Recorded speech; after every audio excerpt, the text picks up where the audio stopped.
Hello friends, તમારું સ્વાગત છે પવિત્ર કિચનમાં। આજે આપણે શાકને પણ ભૂલાવી દે તેવો કાચા ટમેટાનો સંભારો બનાવીશું।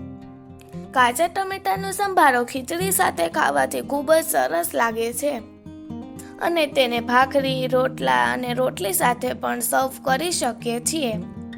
તો ચાલો બનાવીએ કાચા ટમેટાનો સંભારો। પહેલા આપણે ટમેટાને આ રીતે પાતળી લાંબી ચીર કરી લેશું। મેં અહીં લાલ મરચાં લીધા છે, તેને પણ આ જ રીતે કટ કરી લેશું।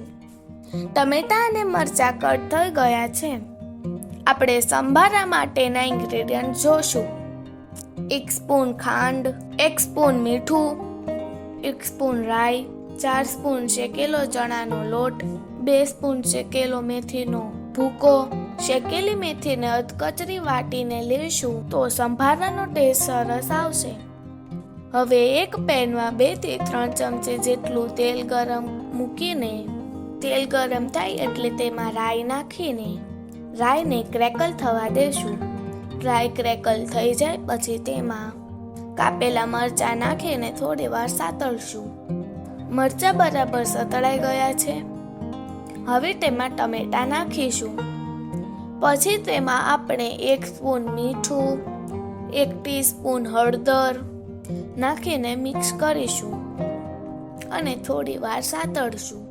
પછી તેમાં 1 સ્પૂન ખાંડ અને આપણે જે શેકેલો મેથીનો ભૂકો લીધો હતો તે અને ચણાનો લોટ નાખીને સંભારાને બરાબર મિક્સ કરી લેશું।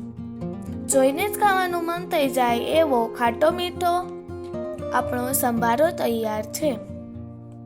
તમારે પણ જો આ સંભારાનો ટેસ્ટ લેવો હોય તો તમે પણ સંભારો બનાવો। અને ફ્રેન્ડ્સ, જો તમે મારી ચેનલને સબસ્ક્રાઈબ ન કરી હોય તો પ્લીઝ કરી દેજો અને મારા આ વિડીયોને લાઈક અને શેર જરૂરથી કરજો। Thank you for watching. ફરી મળીશું એક નવી રેસિપી સાથે। Bye bye.